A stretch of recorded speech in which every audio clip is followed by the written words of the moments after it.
Assalamu alaikum wa rahmatullahi wa barakatuh. So inshallah today we're going to continue with Surah Hud from verses 69 onwards inshallah. Inshallah we'll do probably half a section of this ruku today because then this discusses Ibrahim alayhi salam and then the next section discusses Lut alayhi salam. So inshallah we're going to do up to verses 76 inshallah. الحمد لله نحمده ونستعينه ونستغفره ونعوذ بالله من شرور أنفسنا ومن سيئات أعمالنا من يهده الله فلا مضل له ومن يضلله فلا هادي له وأشهد أن لا إله إلا الله وحده لا شريك له وأشهد أن محمدا عبده ورسوله أما بعد قال في قرآن المجيد أعوذ بالله من الشيطان الرجيم بسم الله الرحمن الرحيم ولقد جاءت رسلنا إبراهيم بالبشرى قالوا سلاما قال سلام فما لبث أن جاء بإجل حنيد فلما رأى أيديهم لا تصل إليه نكرا وأوجس منهم خيفة قالوا لا تخف إنا أرسلنا إلى قوم لوط وامرأته قائمة فضحكت فبشرناها بإسحاق ومن وراء إسحاق يعقوب قالت يا ويلتى أألد وأنا عجوز وهذا بعلي شيخا إن هذا لشيء عجيب قالوا أتعجبين من أمر الله رحمة الله وبركاته عليكم أهل البيت إنه حميد مجيد فلما ذهب عن إبراهيم الروع وجاءته البشرى يجادلنا في قوم لوط إن إبراهيم لحليم أواه منيب يا إبراهيم أعرض عن هذا إنه قد جاء أمر ربك وإنهم آتيهم عذاب غير مردود صدق الله العظيم وصدق رسوله النبي الكريم سبحانك لا علم لنا إلا ما علمتنا إنك أنت العليم الحكيم رب اشرح لي صدري ويسر لي أمري واحلل عقدة من لساني يفقهوا قولي. So starting with verse 69 inshallah. So this is 69 Surah Hud inshallah. Walakad, and certainly. Ja'at, came. Who came? Rusuluna, the messengers. Rusuluna, Rusul generally means a messenger who has been given a book by Allah subhanahu wa ta'ala. So a prophet who has been given revelation as well. Whereas normally if it's prophet that's following the Sharia of another prophet, then he's called a Nabi. And here Rasuluna is referring to the angels. So certainly came the angels. Who did they come to? Ibrahim, to Ibrahim alayhi salam. Bil Bushra, with glad tidings, with good news they came to Ibrahim alayhi salam. Qalu, the angels said, Salama, peace. Peace be upon you. Like we say, Assalamu alaikum. Qala, he said, Salamun, peace. Or salam, alaikum assalam. Or qalu, like so you say to someone, Assalamu alaikum in a normal tone. And he replies, Wa alaikum assalam. So there's a different tone, but your response is showing the welcoming nature in your voice. You are showing that welcoming nature to that person. So the angels gave salam on Ibrahim alayhi salam. He replied with the salam as well in a better way. فَمَا لَبِثَ, and not he delayed. So as soon as Ibrahim alayhi salam had given them the salam, quite soon after that, labitha, he didn't spend a moment. Right? Straight away. Um, and ja'a, he went to bring bi'ijlin, a calf, hanid, a roasted calf. Hanid, uh, uh, something that is cooked on stones. So the calf was cooked on uh, baking stones. Falamma, but when Ra'a, when he saw Aydiyahum, their hands, La tasilu, not reaching Alayhi to it. So when Ibrahim alayhi salam, he put this food in front of um, the angels who had come in the human form, and the angels, they were not putting out their hands to get to the food. La tasilu, not reaching, ilayhi, to it, nakirahum, he felt unfamiliar with them. Nakirahum, he felt an unease inside him. Wa'awjasa, felt apprehension. Awjasa, um, a worry inside him. Minhum, from them, khifa, a fear after a hint. This is what khifa is. So you saw that these people, they're not eating the food. There must be a reason for that. Qalu, the angels replied, La takhaf, do not fear. Inna, indeed we, ursilna, we have been sent, ila, to, qawme, to the people, Lut, to the people of Lut alayhi salam. So the angels uh, who were in the human form replied to Ibrahim alayhi salam, don't fear, we have been sent to Lut alayhi salam. Wamra'atu, and his wife, qa'imatun, and his wife who was standing. His wife who was standing there, why was she standing? We will discuss this inshallah. فَضَحِكَتْ, now in your translations, فَضَحِكَتْ, most likely you've got that she laughed. And this is one um, translation that majority of people use, but what does فَضَحِكَتْ actually mean? So we will discuss this inshallah. وامرأته, his wife, قائمة, was standing, فضحكت, and she laughed. فبشرناها, then we gave her glad tidings, بإسحاق, we gave her glad tidings of Ishaq. ومن وراء, and after Ishaq, Yaqub alayhi salam. So she would have a son called Ishaq, who would give birth to a son called Yaqub alayhi salam. قالت, this is verse 72, Surah Hud. Qalat, she said, so the wife says to uh, herself, Ya waylata, woe to me, alidu, shall I bear a child, wa ana, whilst I am ajuzan, whilst I am an old woman, wa hadha, and this, ba'li, this my husband, Sheikha, this my husband is very old. How can it be that I am going to have a son when I am quite old and my husband is old as well? Inna, indeed, hada, indeed this good news that you have brought us, la shay'un, is surely a thing, ajib, is an amazing thing, is something strange. How can it be that this will happen? Qalu, the angels replied, they said, Atajabina, are you amazed?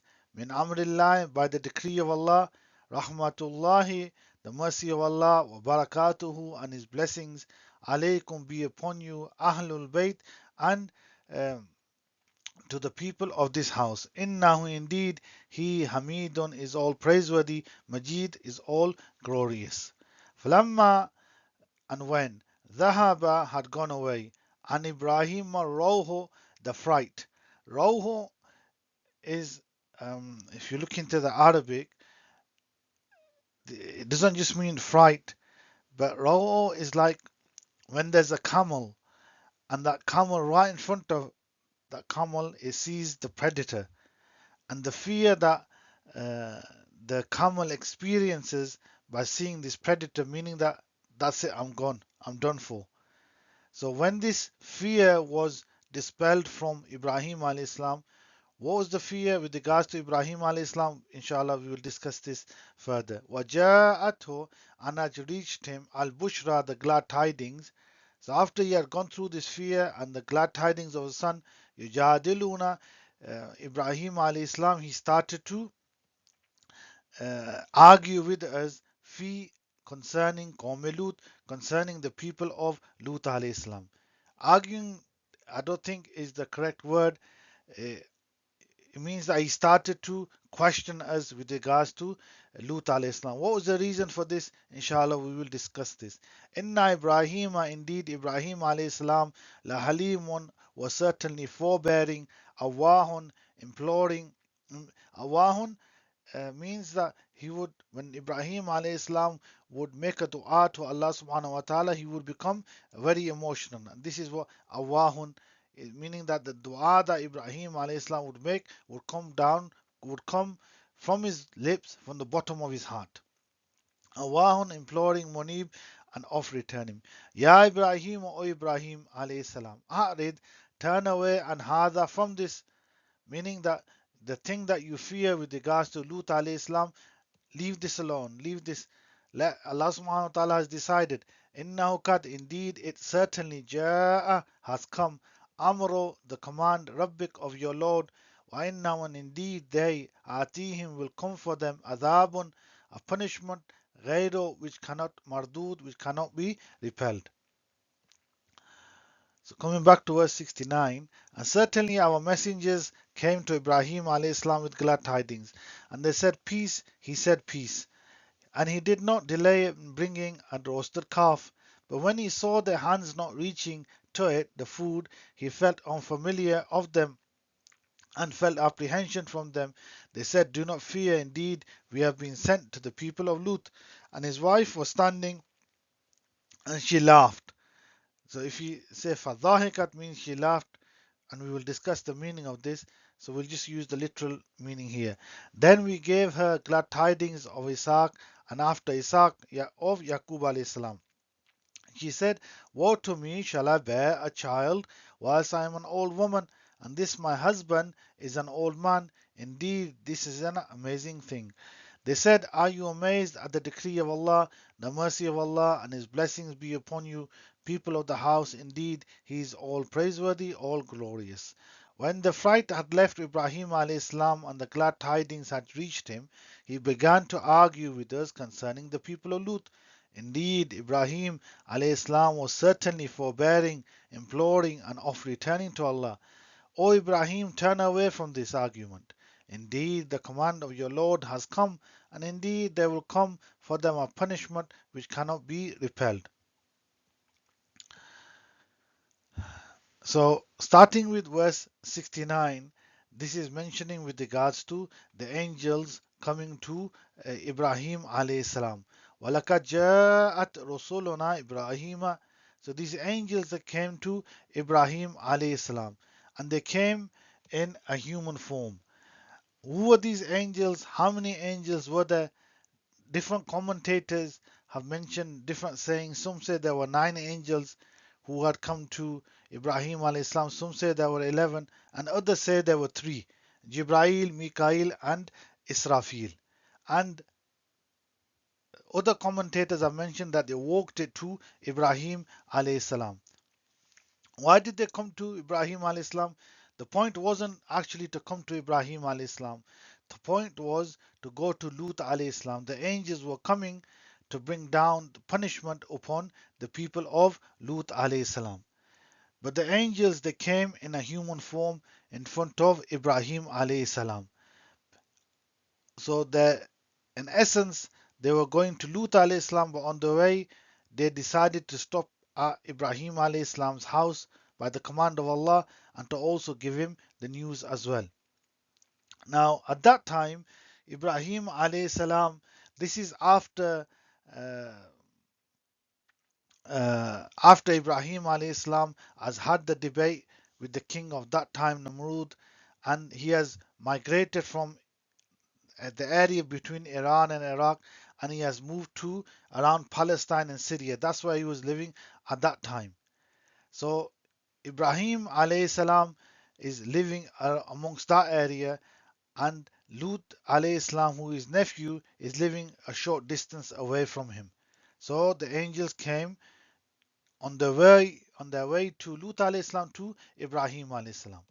Ibrahim alayhi salam is relevant uh, as a is very relevant, more relevant in comparison to the other prophets. And the reason for this is that he is accepted by the Jews, the Christians, and even the mushriks. Even the mushriks accepted Ibrahim alayhi salam as being a prophet of Allah subhanahu wa ta'ala, and they believed in him as well.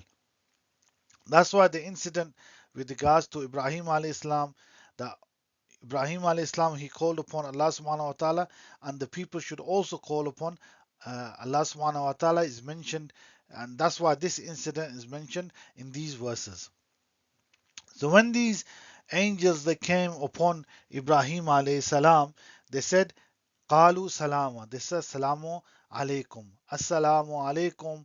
Wa salamun alaykum to uh, Ibrahim alayhi salam. And this is a sunnah that uh, when you come to see somebody, you say Assalamu alaikum, a natural thing that we have, that we do ourselves. A person, but however, although the saying of Salamun alaikum is a sunnah, we should also look at when we give and where we give salam as well. So, for example, you go into the masjid, there are people praying, then don't give salam to them because they won't be able to respond. In fact, their prayer will be disrupted. It's better for you to sit down quietly. When you go into a home, um, the home is empty, then it is also sunnah to say Assalamu alaikum, because you are, if there are people present there, then they will know that you have come home. If there are jinns around, they will move out of the way for you. When you go into the masjid, there is nobody there. It is also permissible to say Assalamu alaikum wa rahmatullahi wa barakatuhu, or Assalamu alaikum, and we mentioned this previously.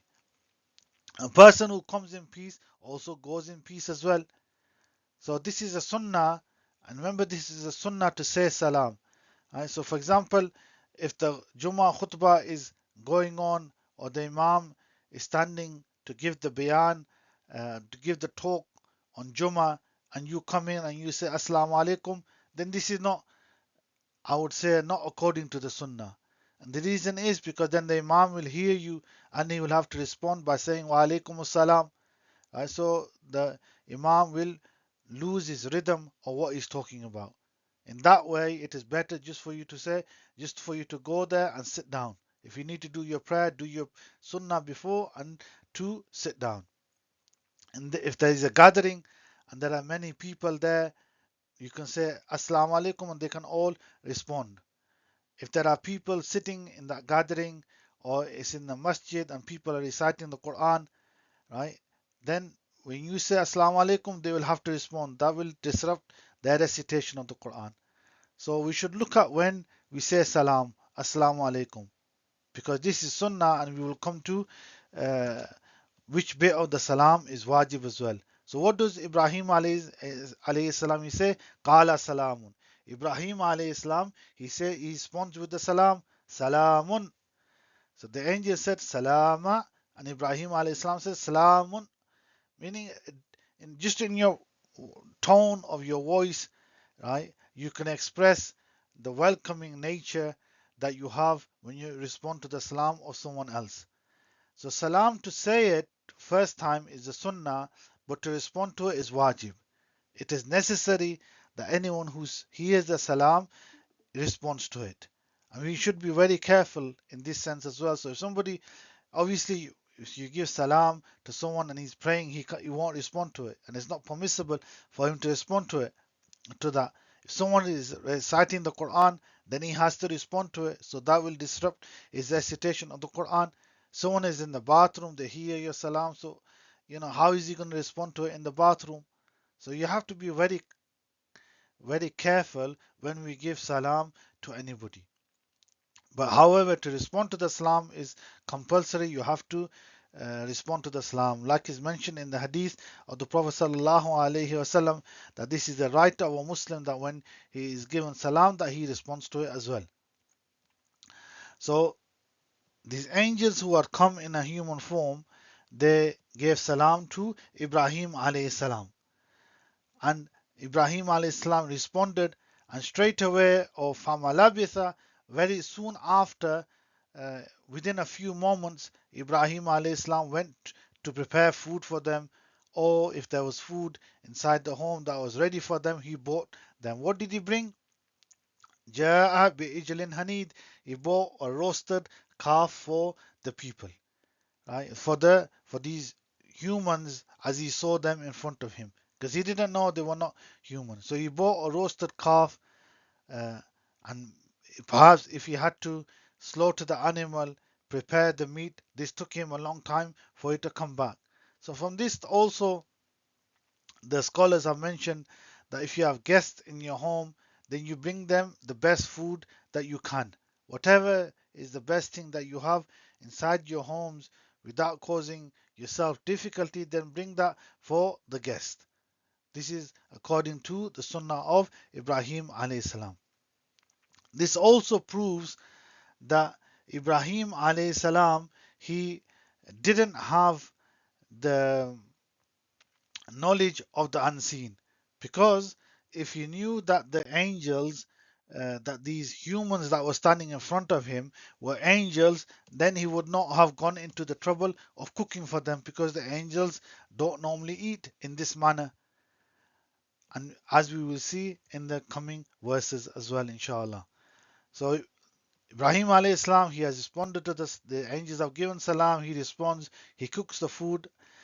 Then in verse 70, فَلَمَّا رَأَى, so now he has put the food in front of the angels, ready for them to enjoy their meal after a long journey. This is what Ibrahim alayhi salam is thinking. So now he has placed this food in front of them. لا تصل إليه نكرا وأوجس منه خيفة. وأوجس, apprehension. Ibrahim alayhi salam feels apprehension that, what's wrong. He's got this worry inside him. And sometimes uh, from a host's point of view, when something is not right, and your expression changes, right? So he had this expression on his face, right? And um, not only that, minum khifa, he had fear as well. Why? Because these people, they are not eating um, the food that he has put in front of them. These people, they're not eating the food. So if they're not eating the food, that means that these must be my enemies, because an enemy of someone doesn't eat from the house of the one who is his enemy, to the point that, even if he was offered some salt, he will not have it, right? Because that's not something that you do. And some commentators have said that these, in that time, if somebody came to cause you any harm or trouble, and if that person was an assassin, they definitely wouldn't eat in your home. They would just come there to do the duty that they have come. So Ibrahim alayhi salam thought to himself that um, these people mean me harm, right? So if these people mean me harm, then they must be my enemies. They're here to cause me some harm. So that's why they're not eating. From here, we also learn that if the angels, so previously we mentioned that Ibrahim alayhi salam didn't know that these humans, these good-looking humans, were angels. So Ibrahim alayhi salam didn't have the knowledge of the unseen. In the same way, this proves that the angels don't have the knowledge of the unseen as well. Why? Because if the angels had the knowledge of the unseen, they would have told Ibrahim alayhi salam, look, don't worry about cooking food for us, right? Uh, we're okay, we're not going to eat it anyway. So the angels didn't know where Ibrahim alayhi salam went and what we was going to do as well. Otherwise, they would have stopped, or they wouldn't have caused any trouble to Ibrahim alayhi salam. In the same way, there is no harm. So if you look at this verse in verse 70, وَأَوْجَسَ مِنْهُمْ خِيفَةً, so Ibrahim alayhi salam felt apprehension and fear. And then the angels, when they saw this on the face of Ibrahim alayhi salam, so here somebody may say, well, the angels had the knowledge of the unseen, that's why they said, قَالُوا لَا تَخَفْ, do not fear. But how did the angels didn't have the knowledge of the unseen. And the reason they didn't have the knowledge of the unseen is because they saw it from the expression of Ibrahim alayhi salam. So they said, قَالُوا لَا تَخَفْ, do not fear. إِنَّا أُرْسِلْنَا, we have been sent إِلَىٰ قَوْمٍ Lut, to the people of Lut alayhi salam. So who would be sent to the nation of Lut? These are angels. So automatically Ibrahim alayhi salam, he understood that these were the angels that have been um, sent by Allah subhanahu wa ta'ala. Then in verse 71, now this matter is cleared between Ibrahim alayhi salam and the angels, that these are, in essence, they're not humans, they are angels, and they are not here to cause me any harm. وَامْرَأَتُهُ قَائِمَةٌ فَضَحِكَتْ. Now his wife, قَائِمَةٌ, she was standing. Why was she standing? Perhaps she was standing there, uh, so that if Ibrahim alayhi salam wanted anything, he could call on her, and she could go and get whatever he needed for the guests. Or she was standing, because Ibrahim alayhi salam, whenever he would eat, he would join and sit with the people. In fact, some of the commentators, I think Tabari has mentioned that Ibrahim alayhi salam, he would not sit and eat alone. And this is also a sunnah, that when your guests are coming, that you keep an eye on them, that if they need anything, that you um, uh, doesn't mean stare at them. It just means keep an eye on it, that if they need anything, then you can quickly go and get it. So Ibrahim alayhi salam was present with the people, and Ibrahim alayhi salam's wife was present there too, just in case the guests needed anything. So she was standing. Other commentators have also said that she was praying there. Some said she was standing behind the veil. Allahu alim. So they were on one side and she was on the other side. فَضَحِكَتْ, and she laughed. So this is, we will come back to this word. فَبَشَّرْنَاهَا, so then we gave her the glad tidings of Ishaq, of Ishaq alayhi salam, and um, Yaqub alayhi salam. Now previous to this, Ibrahim alayhi salam already had a son, Ismail alayhi salam, from Hajar alayhi salam, whom he left in Makkah, uh, and he had moved to this area. Now, so in this one, at that time when he had moved, he had married Sarah alayhi salam, who was the daughter of his uncle, but they had no children.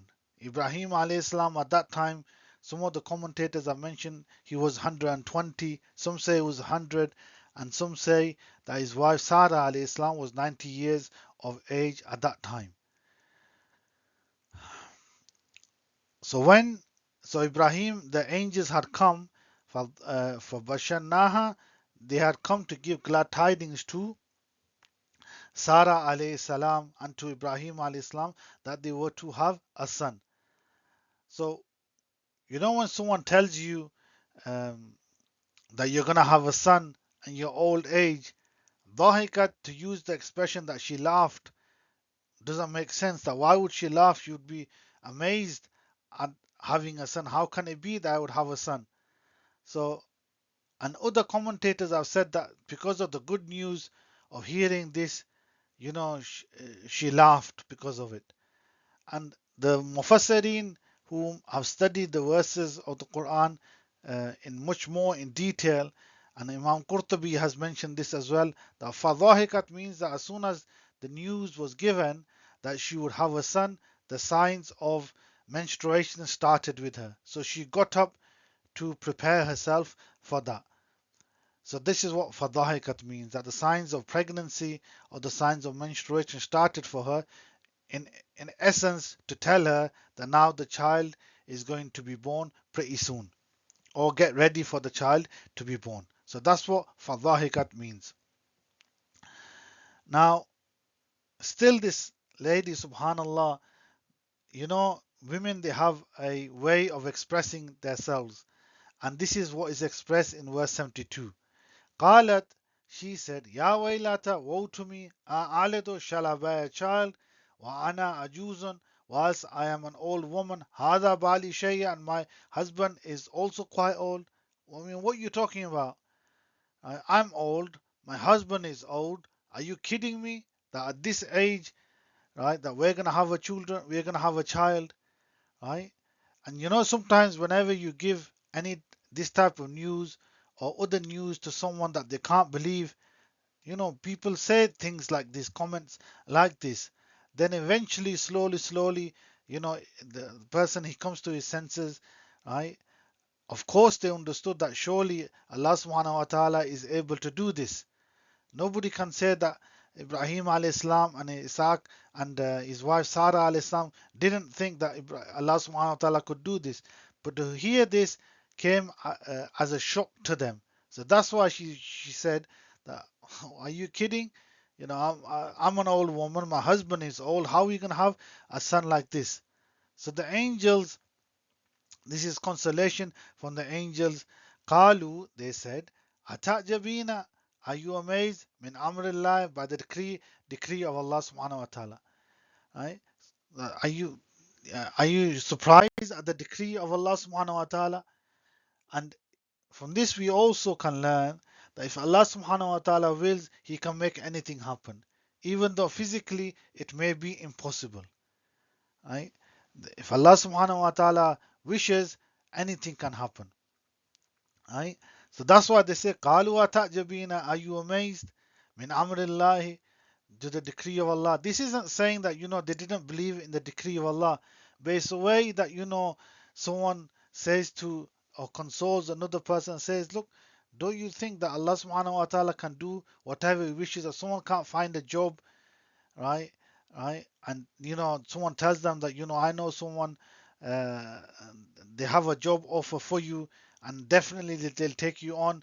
And that person, whom is given that news, he thinks that for months I've been looking for a job and I haven't been able to find one, and this guy's just come out with it. All of a sudden, that there's a job already waiting for me.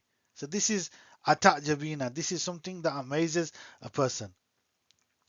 So the angels, they console uh, Sarah alayhi salam and Ibrahim alayhi salam by saying that Amrillah, min Amrillah, don't you despair of the decree of Allah subhanahu wa ta'ala.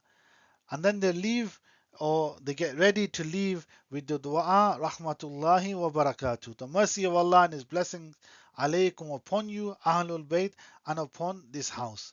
So the angels, they leave with the dua, right? So that's why when we replied to the salam previously, only the salam bit was mentioned, as-salam. And here, remember the second bit and the third bit that we mentioned previously, assalamu alaikum wa rahmatullahi wa barakatuh. Right? So here in this we find the second bit as well, and if you remember in Surah An'am we discussed how you give salam. The best way is to say Assalamu alaikum wa rahmatullahi wa barakatuh, and the responder says Wa alaikum assalam wa rahmatullahi wa barakatuh, and we discussed that in detail there. So the angels get ready to leave, and by giving this dua of salutations to Ibrahim alayhi salam and Isaac alayhi salam and Ahlul Bayt. Who are the Ahlul Bayt? From here we understand that the wives are also part of the Ahlul Bayt. There are some people whom only consider the family, someone. What is Ahlul Bayt first of all? Ahlul Bayt is the family, or generally in the terms that we use today, the family of the Prophet Sallallahu Alaihi Wasallam. So some people they say it's only refers to the father and his sons and daughters, right? And they don't include a certain group. They don't include the wives of the Prophet sallallahu alaihi wasallam. They only include the wife who gave birth to the children. So Hazrat Aisha radiyallahu anha, they would not include her as the Ahlul Bayt. Al-Mu'mineen Hafsa radiyallahu anha, they would not include her as the Ahlul Bayt, and this is wrong. And this is proven from this verse. Alaykum Ahlul Bayt. This is referring to Sarah alayhi salam, who is the wife of Ibrahim alayhi salam. So the Ahlul Bayt, the wives are also included in the Ahlul Bayt as well. Then in verse 74, Allah subhanahu wa ta'ala, He mentions فَلَمَّا ذَهَبَ أَنَا إِبْرَاهِيمَ الرَّوْءُ. Now Ibrahim alayhi salam was concerned for Lut alayhi salam and the believers, right? And uh, and now after this news has come to him, yeah, وَجَاءَتْهُمُ الْبُشْرَى, after this news, after he had got over this thing that these angels were these humans who were not eating from his home were actually angels, and that's why they weren't eating, they weren't his enemy. And after getting over the news that he would have a son, now Ibrahim alayhi salam, he comes back, right? Or for ourselves we may say we come back down to earth, right? After something has hit you, some news like this, now you come to your senses. So now Ibrahim alayhi salam is now coming to the real issue, that now the angels have come, right? and they came to my house, and the reason for them coming to my house was on the way to Lut alayhi salam. So what is going to happen to Lut alayhi salam? Now Lut alayhi salam was the nephew of Ibrahim alayhi salam. Right? So this is the concern that the prophets had for each other. Okay, and Ibrahim alayhi salam in verse 75, Awahun Awahum Munib, he was imploring and off returning. Right? He was Halimun, he was forbearing. So this is the nature of Ibrahim alayhi salam. So he is concerned about Lut alayhi salam. That what will happen to Lut alayhi salam? If the angels are coming to bring down the punishment upon the people of Lut, then what will happen to Lut alayhi salam? So here, in Tabari, he has also mentioned a narration that uh, that the Ibrahim alayhi salam, he said to the angels that you are going to destroy the nation of Lut alayhi salam. What if there are 300 believers in it? Will you destroy it? And the angels replied, no. And he said, if there are 200 people present, believers there, will you destroy it? And the angel said, no. And it kept on going from 40 to 30 to 5 and even to 1. That even if there is one person there, we will not destroy that person. And in essence, what Allah subhanahu wa ta'ala, what the angels were saying to Ibrahim alayhi salam was, and this is what Ibrahim alayhi salam was arguing with them, that when this punishment comes down to the people of Lut, what will happen to Lut alayhi salam? What will happen to the believers who are the followers of Lut alayhi salam? So here the angels are consoling Ibrahim alayhi salam that you don't worry about Lut alayhi salam. Allah subhanahu wa ta'ala, he will save Lut alayhi salam and the believers, and the rest of the people, they will be punished, and this is the command of Allah subhanahu wa ta'ala. And then so inshallah um, this is with regards to Ibrahim alayhi salam and Lut alayhi salam. And this was the discussion in this half of this ruku of this section. This is what is discussed with regards to Ibrahim alayhi salam. In the next week's dars, inshallah, we will discuss the incident starts to give the details with regards to what happened to the people of Lut alayhi salam. May Allah subhanahu wa ta'ala allow the humans and jinns to act upon what we have heard. May Allah subhanahu wa ta'ala, like Ibrahim alayhi salam, he would make a dua imploring Allah subhanahu wa ta'ala, and the du'as would come from the bottom of his heart. When we make a dua to Allah subhanahu wa ta'ala, may our du'as also be like the du'as of Ibrahim alayhi salam. May Allah subhanahu wa ta'ala, the good news that the angels brought to Ibrahim alayhi salam and his wife Sarah alayhi salam, may Allah subhanahu wa ta'ala bring good news similar to that for all of the believers around the world. May Allah subhanahu wa ta'ala keep them like Ibrahim alayhi salam and Sarah alayhi salam was steadfast on the deen. May Allah subhanahu wa ta'ala also make us steadfast as well.